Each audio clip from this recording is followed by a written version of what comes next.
अल्हम्दुलिल्लाह अल्हम्दुलिल्लाहिल हन्नानिल मन्नान अल्लज़ी खलक़ल इंसान व अल्लमहुल बयान वस्सलातु वस्सलामु अला रसूलिही सय्यिदिल इंसि वल जान व अला आलिही व अस्हाबिही ज़विल खैरि वल इहसान अम्मा बअद फ़अऊज़ु बिल्लाहि मिनश शैतानिर रजीम बिस्मिल्लाहिर रहमानिर रहीम अल्लाहु व रसूलुहु अहक्कु अन युर्दूह सदक़ल्लाहु मौलाना अज़ीम। बारगाह रिसालत मुआब सल्लल्लाहु अलैहि वसल्लम में दुरूद पाक का हदिया पेश करें।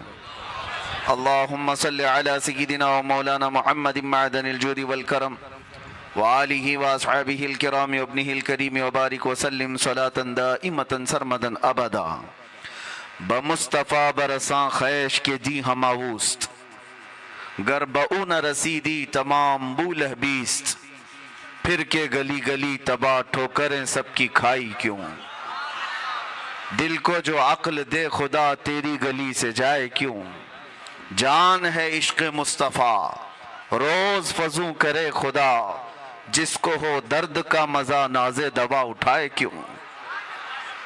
और इसी पैराए में इकबाल यूं कहता है, दो आलम से करती है बेगाना दिल को, दो आलम से करती है बेगाना दिल को, अजब चीज है लज्जत आशनाई।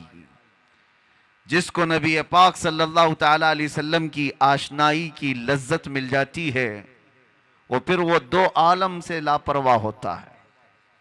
उसे किसी की फिक्र और परवाह नहीं होती, कौन क्या कह रहा है, कौन कैसे भौंक रहा है। बस बारगाह मुस्तफ़ा सल्लल्लाहु अलैहि वसल्लम से जिसकी वाबस्तगी हो। आला हज़रत इमाम अहले सुन्नत फरमाते हैं, अपने दिल का है उन्हीं से आराम, सौंपे हैं उन्हीं को सब काम। लो लगी है कि उस दर के गुलाम, चारे दर्दे रजा करते हैं। जानो दिल होशो खिरत सब तो मदीने पहुंचे, तुम नहीं चलते रजा सारा तो सामान गया। उन्हें जाना उन्हें माना न रखा गैर से काम, लिल्लाहिल हम्द में दुनिया से मुसलमान गया। मेरे अजीजों, मीलाद मुस्तफ़ा सल्लल्लाहु ताला अलैहि वसल्लम का यह हसीन और पुरबहार मौका है। और जिस इलाके से भी हम गुजर जाते हैं रोशनियां बताती हैं कि कौन रहता है यहाँ। लाइटिंग बताती है कि किस तरह के लोग किस मोहल्ले में रहते हैं। उजाला सुन्नियों के उजाले को बताता है और अंधेरा किसी के अकीदे के अंधेरे को बताता है।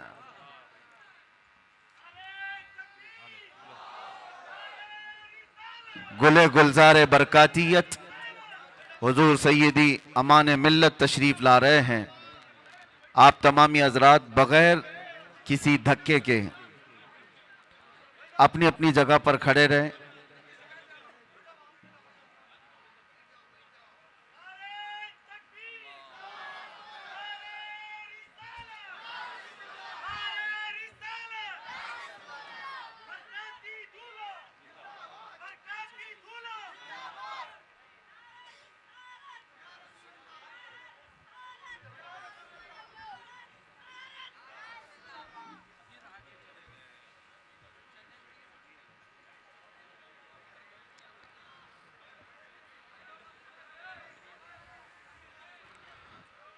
हजरात, आबरूए खानवादे मारहरा, गुले गुलजारे बरकातियत, यादगारे असलाफ हुजूर सैयदी वसनदी अमान मिल्लत इस बज़्म की रौनक नहीं बल्कि जान बने तशरीफ रखते हैं। और अरसी केरे वालों की खुशनसीबी है कि उस अजीम खानवादे के चश्मो चिराग को आपने अपने यहाँ मदू किया हुआ है, बल्कि हजरत ने यहाँ पर कदम रंजा फरमाया हुआ है। जिनके दरबार की निस्बत हासिल करके वक्त का मुजद्दिद यूं कहता था, कैसे आकाओं का बंदा हूं रजा, कैसे आकाओं का बंदा हूं रजा, बोल बाले मेरी सरकारों के। वो एक गुंबद है जिसके नीचे 7 कुतुब आराम फरमा है। उसी माररा मुतहरा की खुशबुएं लिए हुए कर्नाटक की सरजमीन पर यह सैयदजादा तशरीफ लाया हुआ है। और हम दुआ ये करते हैं अल्लाह करीम की बारगाह में कि इन सादात का साया अहले कर्नाटक पर हमेशा कायम व दायम रहे। इनकी आमद से जो फयूज़ व बरक़ात चलते हैं, साथ ही अकीदे की हिफाजत भी होती है और एक सिराते मुस्तकीम पर चलने का हौसला आम सुन्नी नौजवान को मिलता है इन्हीं चेहरों से। अल्लाह तबारक व तआला इकबाल बुलंद फरमाए। और आज की महफिल की बड़ी अजीम रौनक थे हुजूर सैयदी व सनदी मुर्शिदी अमीन मिल्लत अदामल्लाहु फयूज़हु, लेकिन हजरत की तबीयत की अलालत की वजह से, नासाज होने की वजह से हजरत तशरीफ नहीं लाए। और इंशाअल्लाह हम उम्मीद करते हैं कि बहुत जल्दी इस इलाके में हजरत को हम देखेंगे इंशाअल्लाह। मीलाद मुबारका का पुरबहार मौसम है। रबीउल अव्वल शरीफ ये जलसे जुलूस का महीना हम सुन्नियों के दरमियान कहलाता है। और मेरे अजीजों, ये किस्मत की बात है। मीलाद मीलाद मीलाद एक लफ्ज सब जगह मशहूर है। और मीलाद कोई एक नई चीज नहीं, मीलाद तो पैदाइश को कहते हैं, पैदाइश को कहते हैं। लेकिन नबी पाक सल्लल्लाहु ताला अलैहि वसल्लम के साथ मीलाद का लफ्ज हो जाता है तो वो सिर्फ पैदाइश नहीं, वो ईद मीलाद होती है। पैदाइश की खुशी भी है साथ में, हर एक के लिए नहीं है, नबी पाक सल्लल्लाहु अलैहि वसल्लम की विलादत के साथ। मुझे आप ये बताओ, जो इस मौसम में कीड़े मकोड़े बाहर निकल करके मीलाद पर शिर्क और बिदात के फतवे लगाते रहते हैं, उनसे पूछो होता क्या है मीलाद में? जिक्र रसूल पाक ही तो है। नबी पाक सल्लल्लाहु ताला अलैहि वसल्लम का जिक्र करना, इसके लिए तुम्हारे बाप दादाओं से परमिशन लेने की जरूरत है? अल्लाह करीम जिसके जिक्र को कुरान पाक में यूं फरमाता है, वरफ़अना लका ज़िक्रक, और कुरान पाक आगाज से आखिर तक कुरान है नाते मुस्तफ़ा महबूब के बयान का कैसा अनोखा ढंग है।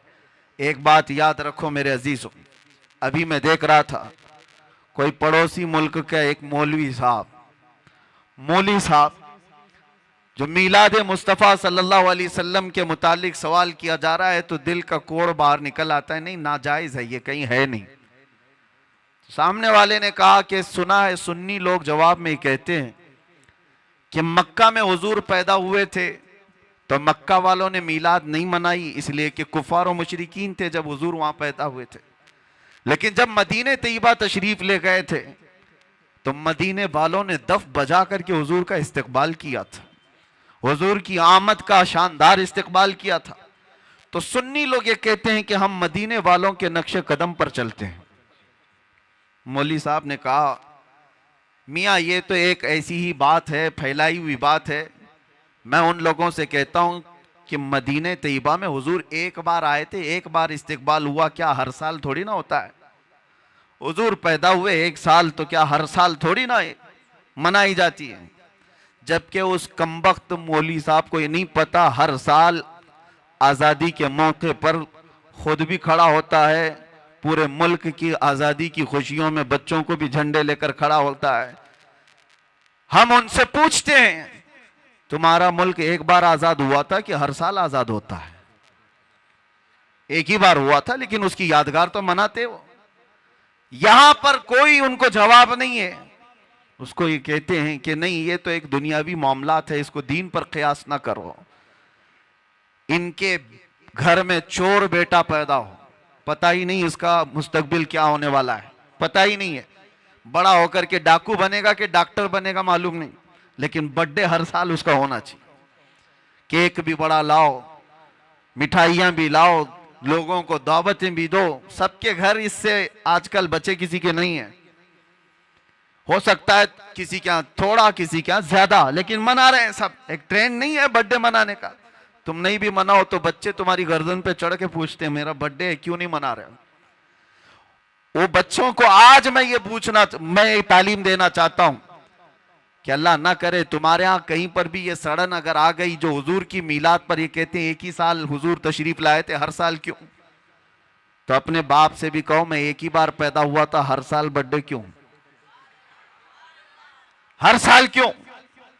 मेरे अजीजों, जिसका फ्यूचर मालूम ही नहीं ये क्या होने वाला है, उसकी खुशियां मनाते हो। और जो महबूब रब्बुल आलमीन है, जिसका आना यहां पर बरकत है और जिसका रहना यहां रहमत है, और उसके आने के दिन को हम यादगार नहीं मना सकते। दूसरी एक और बात फैलाई जाती है, ये इसलिए कि कंफ्यूजन में दूर करना चाहता हूं। सुन्नी लोग बेचारे ऐसे बौछार आ जाते हैं तो परेशान होकर के कहते हैं ऐसा है क्या, क्योंकि इल्म से वास्ता कम रहता है। लेकिन सोशल मीडिया पर आजकल आप ज्यादा एक्टिव हैं, तो हम भी चाहते हैं कि उसी तरह से आपको जवाब भी परोस दिया जाए। एक चीज और फैलाई जाती है कि 12 रबीउल अव्वल को तुम तो हुजूर की विलादत की खुशी मनाते हो, जुलूस निकालते हो, तुम्हें ये नहीं मालूम सुन्नियों कि हुजूर का उस दिन इंतकाल भी हुआ था, हुजूर उस दिन दुनिया से रुखसत भी हो गए थे। तो गम होना चाहिए, जो सहाबा को इतना गम था। सहाबा थोड़ी ना खुशियां मना रहे थे, हुजूर के जाने का दिन है। क्या अजीब चीज के जरिए से लोगों के जहन को खरीदने की कोशिश की जाती है। यह ऐसी ही बात है, मैं आपको बताता हूं, इस पर मैं जवाब बाद में देता हूं। अभी हम मदीने शरीफ में थे तो एक साहब मट्टी लेकर के आए थे वापस। कहा कि हजरत हम जो है ये 6 महीने पहले उम्रा पे आए थे, जन्नतुल बकी की कुछ मट्टी लेकर के गए थे, तो लोगों ने इतना डराया कि जन्नतुल बकी की मट्टी जो है जुदाई के गम में रोती है, उसको वापस लेके आया। खैर ठीक है, तुम्हारी अकीदत अपनी जगह, और किसने इस तरह की बातें की। हम ये नहीं कहते कि सब मट्टी उठा लाओ। किसी ने कहा मदीने की मट्टी वो अपनी निस्बत के लिए एहतराम के तौर पर उसका अपना मामला है, उठाया तो उठाया, लाया तो लाया, लेकिन बहकाने वाले ने उसको किस अंदाज से बहकाया, ऐसे कि जुदाई के गम में रोती है, वापस ले जा। मैंने उससे कहा उस मौलवी को पकड़ के, खजूर नहीं रोता क्या, जो मदीने से 10-10 किलो भर के लाते हो? मदीने के दरख्तों में खजूर भी तो है, तोड़ के लाते हो। जमजम नहीं रोता क्या, वहां के कुएं से उठा करके लाते हो? किस तरह की इस तरह मैनिपुलेट करके लोगों के दिमाग को। इमाम आमश एक बहुत बड़े बुजुर्ग हैं, उनके पास एक साहब आए थे और उन्होंने कहा था ऐसा ही सवाल इमाम आमश के पास। कहा कि हुजूर मैं मस्जिद में सजदा करके जाता हूं, कंकरियां पेशानी पर लग जाती हैं, मैं घर पर जाता हूं झाड़ता हूं, तो कुछ लोगों ने कहा मस्जिद की जो कंकरियां पेशानी पर लगती हैं वो अगर घर में जाकर झाड़ोगे तो वो चीखती हैं, चिल्लाती हैं कि मस्जिद से मुझे उठाकर तुम बाहर ले आए।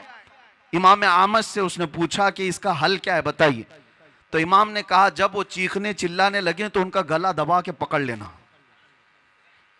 जब वो कंकरियां चीखने चिल्लाने लगे तो उनका गला दबा लेना। उसने कहा कि हुजूर ये भी क्या जवाब है, क्या कंकरियों का गला होता है? आपने कहा गला नहीं होता तो चिल्लाती कहां से? वो बड़े इमाम थे, बड़े बुजुर्ग थे, वो इस तरह के जवाब देते थे। ये जो आज फैलाया गया है, हाँ हुजूर की विलादत भी हुई थी, हुजूर का विसाल भी हुआ था 12 रबीउल अव्वल को, लेकिन फर्क ये है मेरे अजीजों, नबी पाक सल्लल्लाहु ताला अलैहि वसल्लम के जाने के गम के बारे में तुम कहते हो। हम दोनों चीजों को रख करके देखते हैं, तुम्हारे ऊपर हुजूर के जाने का गम गालिब क्यों है? हुजूर पाक सल्लल्लाहु ताला अलैहि वसल्लम की आमद की खुशी क्यों नहीं है? एक कुरान की आयत से मैं बताता हूं। इस उम्मत पर अल्लाह तबारक व तआला वैसे अज़ाबात नाजिल नहीं करता जैसे पिछली उम्मतों पर आते थे। पिछली उम्मतें जब गुनाह करती थी, कुछ बंदर बन गए, कुछ खिंजीर बन गए, किसी पर नोकीले पत्थरों का अज़ाब आया। रब तआला फरमाता वअमतरना अलैहिम हिजारतम मिन सिज्जील मंदूद, हमने उन पर नोकेले पत्थरों की बारिश कर दी। फजअलना आलियहा साफिलहा, ऊपर वाले हिस्से को पलट कर नीचे कर दिया है। और कभी किसी को तेज हवाएं भेजकर खोपड़ियां उड़ गई हैं, लोगों के भेजे कानों से निकल गए। ऐसे तूफान नूह के अज़ाब आए। क्यों आते थे? उनके कुछ गुनाह थे, उन उम्मतों की कुछ नाफरमानियां होती थी, गुनाहों की वजह से अज़ाबात आते थे। लेकिन मैं पूछता हूं मेरे अजीजों, क्या वो गुनाह इस उम्मत में नहीं होते? क्या ये उम्मत वो गुनाह नहीं करती? शुएब अलैहिस्सलाम की कौम पर सिर्फ इसलिए अजाब आया था कि वो नाप तोल में कमी करते थे। यहां तो पता नहीं हर चौथा पांचवा दुकानदार वही कर रहा होगा। नाप तोल में कमी एक बहुत बड़ा गुनाह था जिसकी वजह से अल्लाह का अजाब आया, और वो नबी की नाफरमानी भी करते थे। नूह अलैहिस्सलाम की कौम अपने नबी को बशर कहती थी। यहां पर भी है वो अपने नबी को बशर, बशर का मतलब आम आदमी की तरह कहते थे। बशर तो है ही, आम आदमी की तरह समझते। अल्लाह का अजाब आया। लेकिन इस कौम में वो सारे गुनाह हैं, जिना भी है, चोरी भी है, डकैती भी है, नाप तोल में कमी भी है, नाफरमानियां है, शिरक है, कुफ्र है। अजाबात क्यों नहीं आते? इसका जवाब खुद रब्बे जुल जलाल कुरान में फरमाता है, वमा कान अल्लाहु लियुअज़्ज़िबहुम व अंत फीहिम। अल्लाह ताला इस उम्मत पर वैसा अजाब नाजिल नहीं करेगा इसलिए कि इनके बीच में मेरा महबूब जलवागर है। अब ये आयत तवज्जो चाहता हूं, अल्लाह ने क्या फरमाया? व अंत फीहिम, ऐ रसूल आप इनके बीच में हैं, आप इनके बीच में हैं, इसलिए अल्लाह का अजाब नहीं आता। कुरान से पूछो, क्या वो 63 साल ही अजाब नहीं आया था या अब तक नहीं आ रहा है? हुजूर जब रुए जमीन पर थे 63 साल जाहिरी जिंदगी, उस वक्त भी अजाबात नहीं आए। 1400 साल गुजर गए, अब भी वो अजाबात नहीं आते, बल्कि कयामत तक वैसे अजाबात नहीं आएंगे। कुरान का मतलब यह है कि महबूब इनके बीच में हो आप, तो इसका मतलब सिर्फ 63 साल नहीं, कयामत तक मेरा महबूब इनके बीच में जलवागर है। तो तुम कहां से ये चीज लेकर के आ गए कि हुजूर पाक सल्लल्लाहु ताला अलैहि वसल्लम के जाने का गम?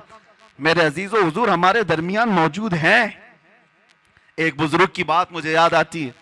मदीने के बड़े आशिक थे, मदीने से जाना नहीं चाहते थे। हुजूर पाक सल्लल्लाहु ताला अलैहि वसल्लम के दरबार में हाजिरी दी, और जब जाने का वक्त आया तो रोने लग गए। कहा, क्या आका के दरबार में जो मेहमान आता है उसे वापस भेज दिया जाता है, जिसको जाने की तमन्ना ना हो? रोते रोते सो गए। मेरे आका सल्लल्लाहु अलैहि वसल्लम ख्वाब में तशरीफ लाए उस बुजुर्ग के। कहा कि जिसका अकीदा यह है कि मैं सिर्फ मदीने में रहता हूं तो वो मदीने में ही रह जाए। जिसका यह मानना है कि सिर्फ मैं मदीने में ही रहता हूं तो वो यही रह जाए, और जिसका यह मानना है कि हर आशिक रसूल के साथ रहता हूं तो वो दुनिया के किसी भी कोने में जाए, मेरी खुशबुएं उसके साथ हैं। अजीज़ान गिरामी वक़ार, हम सब सुन्नियों का यह अकीदा है कि हम जो मीलाद पाक सल्लल्लाहु ताला अलैहि वसल्लम मनाते हैं, इसमें मौत का जिक्र छेड़ करके, हुजूर पाक के इंतकाल की खबर मिला करके सुन्नियों को वरगलाने की कोशिश की जाती है। उस वक्त मैं आपको बताऊं, विलादत की खुशी और मौत के गम, दोनों चीजों को बता रहा हूं मैं, दोनों चीजों को। विलादत के दिन सबसे ज्यादा गम अगर किसी को था तो इबलीस को था। यह पक्की बात है कि नहीं? शैतान को सबसे ज्यादा गम था। और ये साहब कुछ लोग एतराजात करते हुए ये कहते हैं कि मिलाद के बारे में हम लोगों पर एतराज करते हो कि हम शैतान के चेले, हम मिलाद नहीं मनाते। और इबलीस लईन को हुजूर पाक सल्लल्लाहु अलैहि वसल्लम के जाने की खुशी हुई थी, और तुम लोग उस दिन खुशियां मनाते हो। इबलीस उस दिन खुशियां मना रहा था कि हुजूर इंतकाल कर गए। झूठे हो, झूठ बोलते हो। जिस दिन हुजूर का इंतकाल हुआ उस दिन भी शैतान खुश नहीं था, बल्कि वो ये कह रहा था, ये तो दुनिया से चले गए लेकिन इस्लाम पूरे कोने तक फैल जाएगा। इबलीस तो तुमसे ज्यादा जानता था, इसलिए हुजूर के इंतकाल के दिन इबलीस खुश नहीं था जो हम पर एतराज करके बोलते हैं। इबलीस खुश नहीं था, वो उस दिन भी गम में था कि हुजूर गए तो गए, लेकिन सिद्दीक भी छोड़ गए, फारूक भी छोड़ गए, उस्मान भी है, हैदर भी है, और नबी पाक सल्लल्लाहु ताला अलैहि वसल्लम का ये मिशन ना रुका था ना रुकेगा। अजीज़ान गिरामी वक़ार, ये मीलाद के सिलसिले में चंद बातें थी जो आपको बताना जरूरी है, और बल्कि हर साल ये रिपीट की जाती हैं और अब महफूज रहेंगी। अगला साल फिर आएगा, फिर आप ये चीजें सुन लेना। ये स्प्रे का काम करेंगी, जब जब कहीं से कॉकरोच आए तो स्प्रे मार देना, नौजवानों के लिए खास तौर पर। अपने अकीदे की हिफाजत करो, अपने अकीदे की हिफाजत करो। जान है इश्क मुस्तफा रोज फजू करे खुदा, जिसको हो दर्द का मजा नाजे दवा उठाए क्यों। आज मैं ये बात अर्ज करना चाहूंगा जो कुरान की आयत मैंने तिलावत की। अल्लाह फरमाता अल्लाहु व रसूलुहु अहक्कु अन युर्दू, अल्लाह और उसका रसूल ही ज्यादा हकदार हैं कि उनको राजी किया जाए। बस अल्लाह और उसके रसूल ही ज्यादा हकदार हैं कि उनको राजी किया जाए। तुम किसको किसको राजी करने में लग गए। दुनिया कभी राजी नहीं होगी। जिसके लिए तुमने दाढ़ियां छिलाई, जिसके लिए तुमने अपने हुलिये बदल दिए, जिसके लिए तुमने अपने अखलाक बदल दिए, वो दुनिया तुमसे राजी ही नहीं हुई। तुम महंगे महंगे कपड़े डिजाइन के फैशन के पहन करके सोचने लगे दुनिया को दिखाऊंगा। दुनिया फिर भी तुम पर उंगली उठाती रही, ताने मारती रही, लेकिन मेरे अजीजों ये कभी राजी नहीं हुई, कभी नहीं। जिन दोस्तों को राजी करने के लिए तुमने अपने माँ बाप को तर्क किया था, रात रात भर जो तुम्हारी माँ इंतजार करती उनको छोड़कर 2% के नौजवानों की दोस्ती पर तुम रात गुजार लेते हो, और आवारगी पर ले जाने वाला हर अय्याश नौजवान, सुन ले ये बात, ये जिस नौजवान के लिए तूने अपने पैसे पानी की तरह बहाए थे और उसको खुश रखने के लिए अपनों को तक छोड़ दिया था, कल ये तेरे साथ क्या करने वाला है। इधर सांसों की माला रुक गई, टूट गई, तो कब्र में दफन करने के बाद आधा घंटा भी तुम्हारी कब्र पर खड़ा होना उसे पसंद नहीं है। रुखसत हो गया, मुट्ठी भर भर करके मिट्टी डाला और चला गया। यही है वो दुनिया। इसीलिए कुरान ये कहता है इस दुनिया में अगर सबसे ज्यादा हकदार कोई है जिसको राजी किया जाए वो अल्लाह और उसके रसूल है। और दुनिया इसको राजी करने के लिए बहुत पापड़ बेलने पड़ते हैं। कितनी मर्तबा अगर किसी के साथ कुछ हो गया, तुम्हारी तकरार हो गई, देखो उसको मनाने के लिए कितना वक्त लगता है, कितना वक्त लगेगा, लेकिन रब तबारक व तआला का दस्तूर और मेरे महबूब अकरम सल्लल्लाहु अलैहि वसल्लम का दस्तूर क्या है। यहां बंदा एक बार आता है, एक सजदा करे, अल्लाह उसे माफ फरमाए, वो एक सजदे में राजी हो जाए। और इधर मेरे मुस्तफा करीम सल्लल्लाहु तआला अलैहि वसल्लम जिनका दरबार आली ये है, आला हज़रत फरमाते हैं चोर हाकिम से छुपा करते हैं। और यहां पता है ना दुनिया में क्या है, जो चोरी किया हुआ है वो पुलिस से डरता हुआ घूमता है, पुलिस पकड़ लेगी वो छुपता रहता है। लेकिन या रसूल अल्लाह तुम्हारा दरबार ही अलग है, चोर हाकिम से छुपा करते हैं और यहां तेरे दामन में छुपे चोर अनोखा तेरा करके तुम्हारे गुनाह मांगे तुम्हारी पना और तुम कहो दामन में आ, तुम पे करोड़ों दुरूद। ये बारगाह मुस्तफा करीम सल्लल्लाहु अलैहि वसल्लम का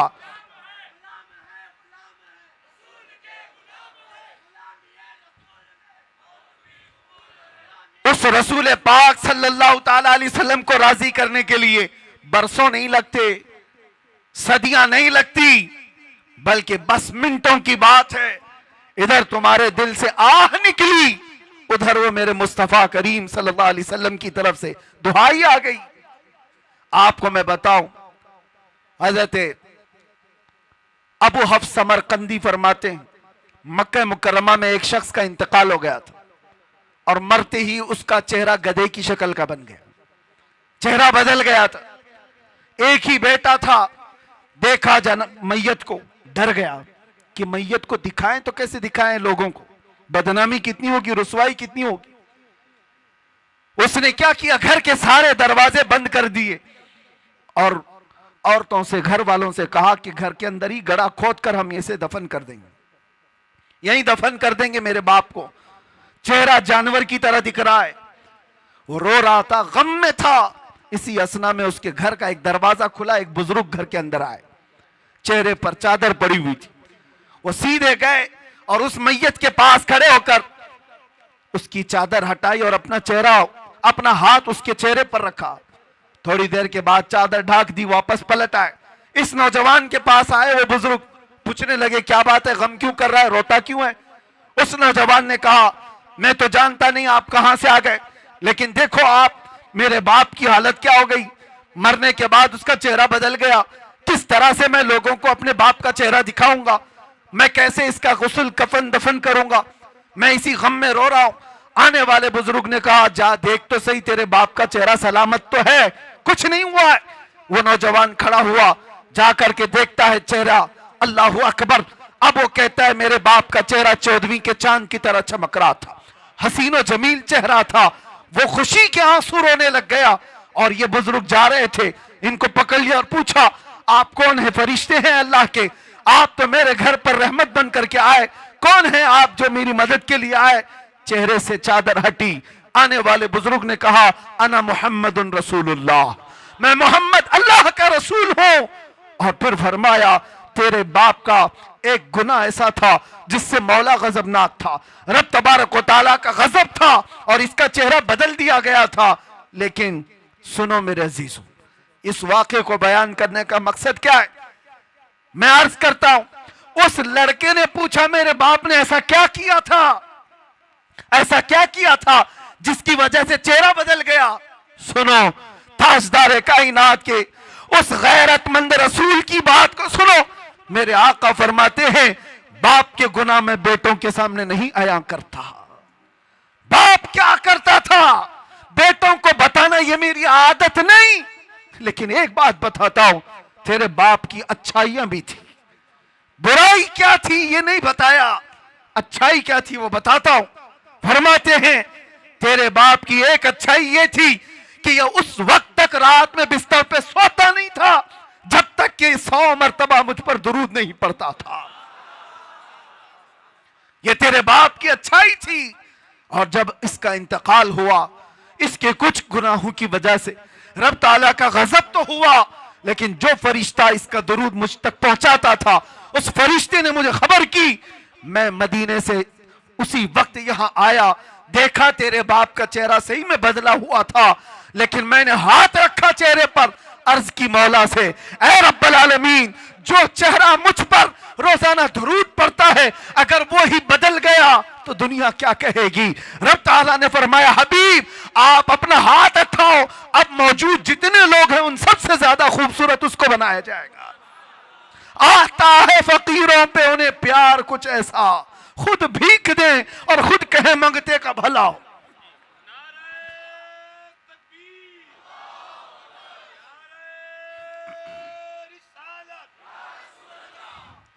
ये बात किस लिए मैंने अर्ज की? इसलिए कि जिस रसूल को बंदा रात की तन्हाई में याद करता हो, अगर उस पर मुसीबत आ पड़ी हो मौत के वक्त, ये दोस्त, ये अय्याश, ये आवारे कोई नहीं आते। अगर तुम्हारी कब्र में भी कोई आता है तो आमिना का लाल आता है, नबी मोहतरम सल्लल्लाहु अलैहि वसल्लम की जात आएगी, तो क्यों उनको राजी नहीं करना चाहते? आला हजरत का भी यही पैगाम था, आज ले उनकी पना, आज मदद मांग उनसे, कल न मानेंगे कयामत में अगर मान गया, वहां पर फिर नहीं माना जाएगा। आज आ जाओ, राजी उनको करो, उस नबी पाक को राजी कर लोगे, दुनिया सब तुमसे राजी करा दी जाएगी, लोगों के चेहरे तुम्हारी तरफ फेर दिए जाएंगे। मैं एक अदना सा कुत्ता हूं दरबारे मुस्तफा का, बल्कि उसमें भी शुमार हो जाए तो किस्मत की बात है। सगे तैबा सब मुझे कह करके पुकारे बेदम, यही रखी हो मेरी पहचान मदीने वाले। हमारी इससे ज्यादा की औकात भी नहीं, लेकिन मैं एक बात अर्ज करता हूं, हमने लौ लगाई थी बारगाह मुस्तफा की तरफ, और हमने सारा मौजू, सारा उन्वान समेट करके ये तय किया था कि अब जिंदगी बाकी है तो हुजूर पाक सल्लल्लाहु अलैहि वसल्लम के नामूस की हिफाजत के लिए ही बोलेंगे। ये अर्ज किया, अहद किया था, इसका असर हम देखते हैं। साल नहीं गुजरे, साल 2 साल नहीं गुजरे, लाखों के दिलों को अल्लाह ने इस तरफ फेर करके रख दिया। पता ये चला वो अगर राजी है तो मौला पूरी कायनात को एक तरफ फेर देता है। उनको राजी करो। और चप्पे चप्पे पर इमाम अहमद रजा की बात यूं ही नहीं फैलाई जाती। आला हजरत, ये कभी आला हजरत आए यहां पर, लेकिन अभी मैं कहूं इश्क मोहब्बत, इश्क मोहब्बत एक ही जुमला आई है, एक ही है, किसी भी जगह पर जाओ। आला हजरत ने अपने प्रचारक नहीं पैदा किए थे, एडवर्टाइजमेंट के लिए कोई बहुत ज्यादा सरमाया खर्चा नहीं किया था, ना ही उनके सिपाहियों को दौड़ा रखा था, ना सोशल मीडिया का दौर था। लेकिन जाओ दुनिया के जिस कोने में भी वो नाम जरूर तुम्हें मिलेगा। आला हजरत क्यों? इसलिए कि जिंदगी भर जिसको राजी करने की कोशिश करते रहे, तो मेरे मुस्तफा का ये कानून है, जो उनका होता है अल्लाह ताला उसकी मोहब्बत हर एक के दिल में पैदा करता है। और आज आला हजरत को हम यूं नहीं याद करते कि आला हजरत ने हमें फतावा रज़विया दे दिया है, आला हजरत ने हमें ये दे दिया वो दे दिया है, बल्कि जहां से याद करते हैं तो यूं कहते हैं, डाल दी कल्ब में अज़मत मुस्तफा। क्यों याद करते हैं? डाल दी कल्ब में अज़मत मुस्तफा। सैयदी आला हजरत पे लाखों सलाम।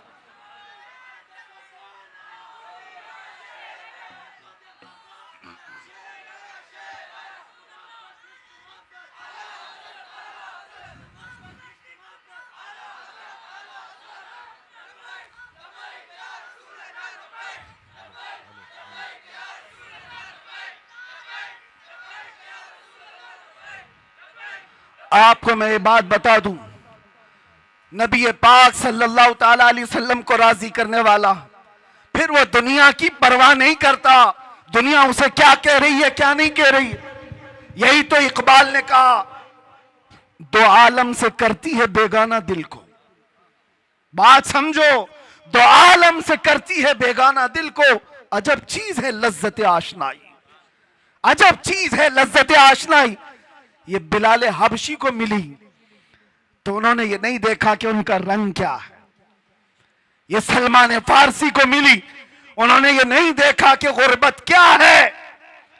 जिसको भी ये लज्जत आशनाई मिलती है, वो फिर सिर्फ और सिर्फ उनकी रजा की कोशिश करता है, महबूब रूठने न पाए। आपको पता है, इसके लिए अल्लाह व रसूलुहु अहक्कु अन युर्दू, इस पर मैं बात कर रहा हूं। हिजरत का मौका है, मशहूर वाक़या आपको पता है, गारे सौर में मेरे आका सल्लल्लाहु अलैहि वसल्लम सिद्दीक अकबर के साथ एक सांप हज़रत अबू बकर सिद्दीक के पांव में काट रहा था, वाक़या पता है। और उसके बाद जहर चढ़ भी गया। नबी पाक सल्लल्लाहु ताला अलैहि वसल्लम वहां मौजूद है गार में। सांप से कटवाना आसान बात नहीं है। अरे मियां, अगर कांटा भी चुभ जाए तो हमारा जिस्म बेख्तियारी में हिल जाता है, आपको हिलाने की जरूरत नहीं। चलते चलते अगर कंकरी चुभ गई तो आप खुद ब खुद हिल जाओगे, बैलेंस बिगड़ जाएगा।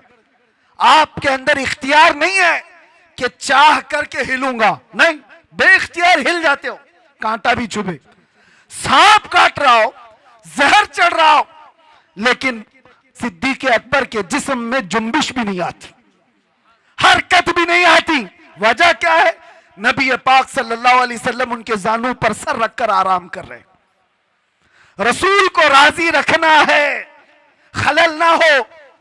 और इधर ये सांप, आप आज भी तहकीक करके मालूम कर लो, सांप का जहर ऐसा है कि आधे घंटे में आदमी मर सकता है। कुछ सांप ऐसे हैं आधे घंटे में आदमी मर सकता है। सिद्दीक अकबर को जो सांप काट रहा था, बरसों पुराना सांप, जहर चढ़ चुका है, लेकिन आपके जिस्म में हरकत नहीं, आप पांव तक हिलाना नहीं चाहते। उनको पक्का मालूम होगा कि यह सांप का जहर अगर ऊपर तक चढ़ आया तो अभी थोड़ी देर के बाद मेरी मौत हो जाएगी, मौत हो जाएगी, जान जाने वाली है। और रसूलुल्लाह को वो नींद से उठाना नहीं चाहते। सिद्दीक बल्कि गार में जान उन पे दे चुके, हिफ्ज़े जान जो जान फुरूज़े गुरर की है। आला हजरत कहते, पता है आपको मैं बताता हूं, मुसलमान हो तो सबसे पहला फर्ज क्या है पता है आपको? सबसे पहला फर्ज, आप तो कहेंगे ईमान की बात पूछ रहा हूं, कलमा नहीं, सबसे पहला फर्ज है जान बचाना, जान की हिफाजत सबसे पहला फर्ज। फिर उसके बाद दूसरे फर्ज है नमाज या दीन की हिफाजत, ये दूसरा फर्ज। जो सबसे पहला फर्ज है वो जान बचाना। आला हज़रत फरमाते हिफ्ज़े जान, जान फुरूज़े गुरर की है, सारे फराइज की जान है ये, जान को बचाना। और सिद्दीक अकबर जान ही निछावर कर रहे हैं, किस पर? नबी पाक की सिर्फ नींद पर, उठाया नहीं। लेकिन बारगाह मुस्तफा सल्लल्लाहु अलैहि वसल्लम में जब कभी कोई खड़ा होता है तो उसे पूरा का पूरा लौटा दिया जाता है। ये नहीं है कि कुछ बाकी रखा जाता। हुजूर बेदार हुए, देखा सिद्दीक अकबर के चेहरे को बदला हुआ, जिस्म के अंदर अजीब सी कैफियत है। मेरे आका ने पूछा क्या हुआ? कहा लदगतिल हय्यतु या रसूल अल्लाह, अल्लाह के रसूल सांप काट रहा है। हुजूर ने अपना लुआब पाक लगाया, जहर खत्म हुआ। वाकया पता है, हजरत अबू बकर कहते हैं जिंदगी भर मुझे फिर ये पता ही नहीं चलता था इस पांव में सांप काटा था कि उस पांव में काटा था। एक बात ही। दूसरी बात, नबी पाक सल्लल्लाहु अलैहि वसल्लम मौला अली के साथ, असर का वक्त है, हुजूर की नमाज असर हुई, हजरत अली ने नमाज असर नहीं पढ़ी। यहां भी यही मसला है। नबी पाक सल्लल्लाहु अलैहि वसल्लम हजरत अली की गोद में सर रखकर आराम फरमा रहे, सूरज डूब रहा था। वो आम लोगों की बात नहीं कर रहा, हैदर कर्रार की नमाज जा रही है, गम अंदर से है, लेकिन बारगाह मुस्तफा में बैठे नबी पाक आराम कर रहे हैं, नमाज जा रही है। मुझे बताओ, अल्लाह की इबादत और इधर रसूलुल्लाह की नींद। हजरत अली नहीं उठाए, सूरज डूब गया, असर चली गई। उसके बाद मेरे आका की नींद या मेरे आका सल्लल्लाहु अलैहि वसल्लम की आंख खुली तो आपने देखा हजरत अली को रोते हुए, पूछा क्या हुआ? असर कज़ा हुई। हुजूर पाक ने उनके लिए भी क्या किया? इशारा किया, डूबे हुए सूरज को पलटाया। वाकया पता है, असर की नमाज हजरत अली की अदा हो गई। दो चीजें मैंने आपके सामने रखा। एक, सिद्दीक अकबर, जिनको चाहिए था जान बचाना, जो सबसे पहला फर्ज है, वो निछावर कर दिया। और हजरत अली को जो दूसरा फर्ज है नमाज की हिफाजत, वो भी छोड़ दिया। किसके लिए? रसूलुल्लाह के लिए।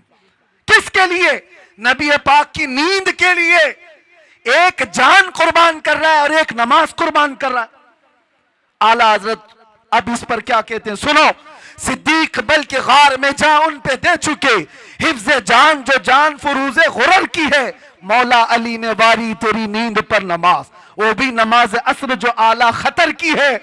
तूने फेर दी उन्हें नमाज, तूने फेर दी उन्हें जान और उनकी नमाज। या रसूल अल्लाह, तूने फेर दी उनकी जान और उन्हें नमाज, पर वो तो कर चुके जो करनी बशर की है। अब क्या साबित होता है? साबित हुआ जुमला फराइज फुरू है। जितने फर्ज हैं ये सब ब्रांच हैं। फरा का मतलब समझते हो? फरा किसको कहते हैं? ब्रांच को, शाख को। असल और फरा दो चीजें। असल फर्ज है और उसकी जो शाख है उसको फरा कहते हैं। अब आला हजरत फरमा रहे हैं ये दोनों साहबा सिद्दीक अकबर के अमल से, मौला अली के अमल से यह साबित होता है जितने फराइज हैं ये सब ब्रांच हैं, ये सब शाखें हैं। जान बचाना ये भी फर्ज है, नमाज की हिफाजत ये भी फर्ज है, लेकिन ये सारे फुरू हैं। साबित हुआ जुमला फराइज फुरू है। असलुल उसूल बंदगी उस्ताजवर की है। असलुल उसूल बंदगी उस्ताजवर की है। अगर वो राजी ना हुआ तो फिर नमाज किस काम की?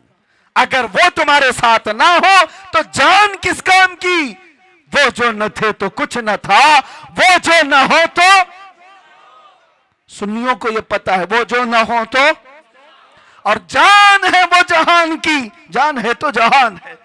और इकबाल ये फैसला कुन अंदाज में कहता है, आबरू माजना में मुस्तफास्त, हम सब की इज्जत आबरू मुस्तफा के नाम से है। हर चेदरी दुनिया बादे मुस्तफास्त, जो कुछ भी दुनिया में है वो मुस्तफा के बाद है। इस नुक्ते पर आ जाओ ऐ सुन्नी मुसलमानों, हमें राजी करना है, हमें करनी है शहंशाह बतहा की रजा जोई। वो अपने हो गए तो रहमत परवरदिगार अपनी। बस राजी करने पर लगे रहो मेरे मुस्तफा करीम सल्लल्लाहु अलैहि वसल्लम को। अगर वो राजी हो गए तो रहमत परवरदिगार हमारी। ये एक बात और बताता हूं, किस चीज के लिए दौड़ भाग कर रहे हो? सियासत के लिए, हुकूमत के लिए, चलो दौड़ भाग कर रहे हो, एजुकेशन के लिए, सक्सेस के लिए, दुनिया में क्या क्या चीजें सब गिनाओ, मैं बोलता हूं। सियासत चाहिए तुम्हें, क़ियादत चाहिए तुम्हें, एजुकेशन चाहिए, मुकाम बुलंद मर्तबा चाहिए, सब चाहिए। सारी चीजें कहां से मिलेंगी? बताता हूं तुम्हें। हुकूमत, सियासत, ये दुनिया, ये सारी चीजें। इकबाल की बात तो सुनो, कहता है कि मोहम्मद से वफा तूने तो हम तेरे हैं। अरे ये जहां चीज है क्या? अरे ये जहां चीज है क्या? लाहो कलम तेरे। तो सियासत और हुकूमत की बात कर रहा है, ये जहां चीज है क्या? हुजूर से वफा करके देख, लाहो कलम तेरे हैं। पता है हुजूर से वफा करने वाला गुलाम एक उमर इब्न खत्ताब, मिस्र से एक कासिद आया था, यह कहता हुआ कि दरियाए नील हर साल सूख जाता है। दरिया आज भी है, वो दरियाए नील हर साल सूख जाता है। और मिस्री लोग क्या करते हैं, इजिप्शियन लोग 16 साल की एक नौजवान लड़की को दुल्हन बनाकर जुलूस निकालते हैं और उसको ज़बह करते हैं, दरिया में डालते हैं, फिर पानी ऊपर आ जाता है। हर साल बलि चलानी पड़ती थी, हर साल बलि चढ़ाई जाती थी। लेकिन जब इस्लाम आया तो वहां पर मौजूद सहाबी ने यह लिख करके भेजा, अमीरुल मोमिनीन अब की बार क्या किया जाए, हम क्या किसी लड़की को ज़बह करने की इजाजत देंगे? मौला उमर इब्न खत्ताब ने कहा नहीं, हरगिज नहीं। एक खत लिखा उस सहाबी रसूल को जवाब, उनको भी जवाब में लिखा, और एक खत लिखा दरियाए नील के नाम पर। आज तक दुनिया में देखा है आपने किसी को कि कोई दरिया को भी खत लिख रहा हो?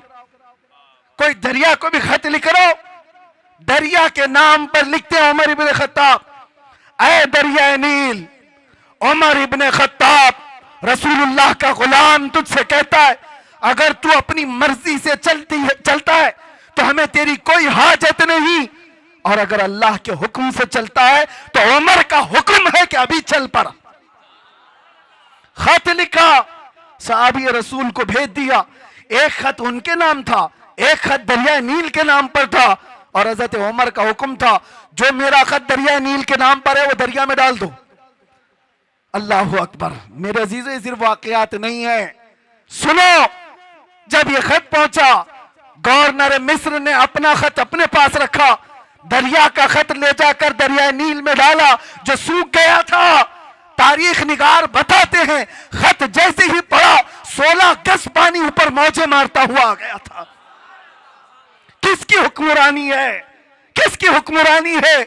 नबी का जो हो गया हर चीज उसके कदमों के नीचे ला दी जाती है।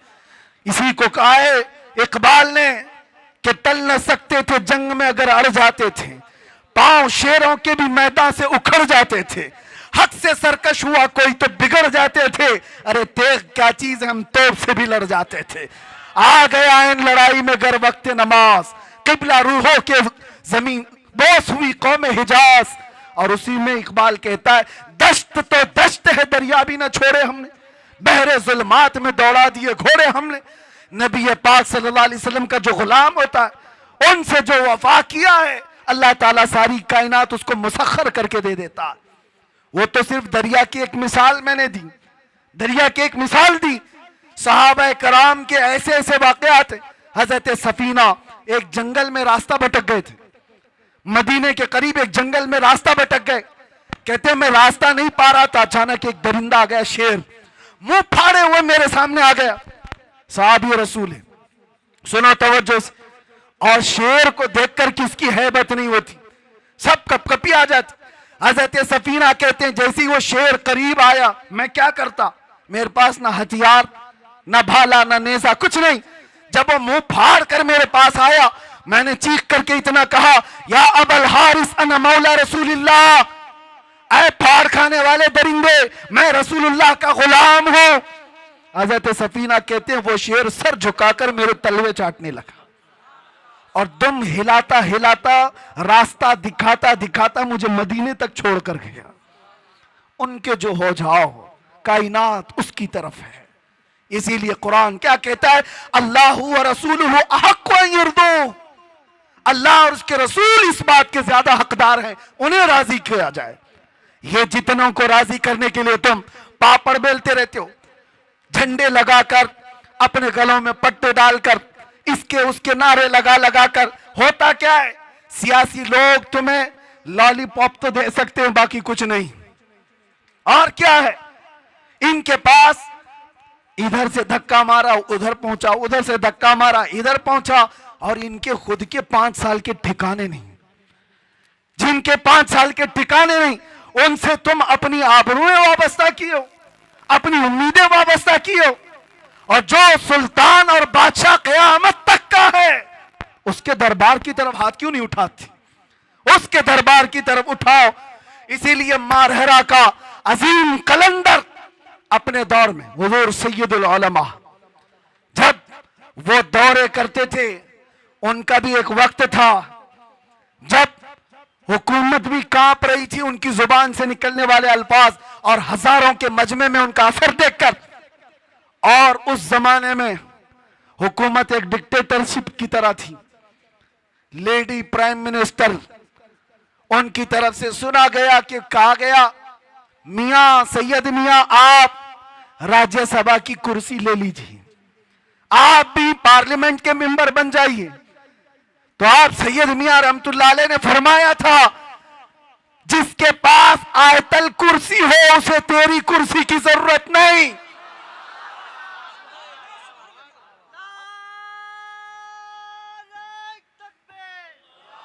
और एक बात, उसी मर्द कलंदर का ये नारा जो मेरा टॉपिक है, उसी मर्द कलंदर का ये नारा, देखा होगा दुनिया में ये लोग किसको किसको राजी करने के लिए भागते रहते हैं, अपनी जिंदगियां बर्बाद किए। 40-40 साल जिन्होंने नौकरी की, आज उनकी हालत क्या है? जेलों में बंद पड़े हुए, उनको पूछने वाला कोई नहीं। और झंडे उठाकर घूमते थे और आज जेलों में बंद पड़ो। मैं नहीं कहता कि जेल में किसी कसूर की वजह से गए हो कि नहीं गए हो, लेकिन काश मुस्तफा के नाम पर गए होते तो दुनिया का हर चप्पा तुम्हारे लिए दुआ कर रहा होता। तुम तो किसी पार्टी की नौकरी करके गए, किसी पार्टी की नौकरी करते गए, अपनी जिंदगी के बेशबहा वक्त किसी की धोती उठाने में, किसी की साड़ी उठाने में। इनका हाल यही है, इनके साथ बैठा, इनको राजी किया, उनके साथ बैठा, उनको राजी किया, इलेक्शन में इसकी सीट ज्यादा आ गई, दर बदल लिया। ये सब करने वालों के अंजाम क्या होते? इसीलिए सैयद मियां का ये नारा सुनो, ये सारे हालात देखकर मारेरा मुतहरा के मर्द कलंदर का ये नारा था, किसी की जय विजय क्यों पुकारें, क्या गरज हमको, हमें काफी है सैयद अपना नारा या रसूल अल्लाह।